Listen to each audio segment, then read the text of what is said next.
नाजरीन, मंडी बहाउद्दीन में आज ये जो ज़ालाबारी हुई है, इतनी शदीद ज़ालाबारी मैंने नहीं देखी।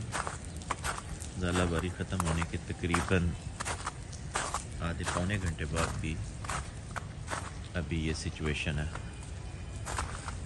ये देखें, हमारे कॉलेज के अंदर हर साइड पे बर्फ़ है।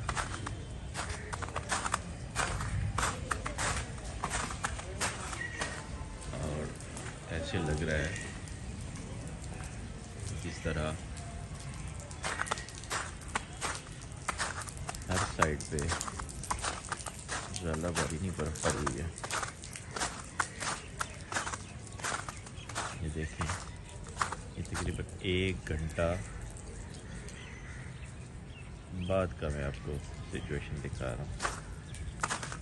ये ज़ालाबारी होने के 1 घंटा बाद की सिचुएशन क्या है। हर साइड पे बर्फ़।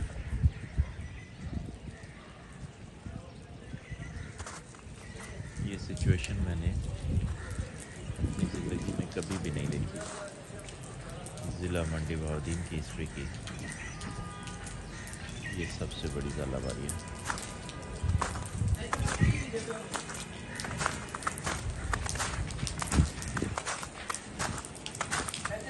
हाँ, किया ठीक हो।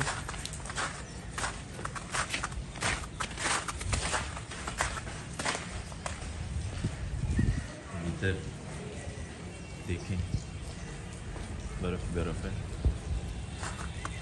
अभी मुझे ड्राइवर बता रहा था कि ये सड़कों पे भी सेम सिचुएशन है। दोबारा मैं आपको दिखाता हूँ।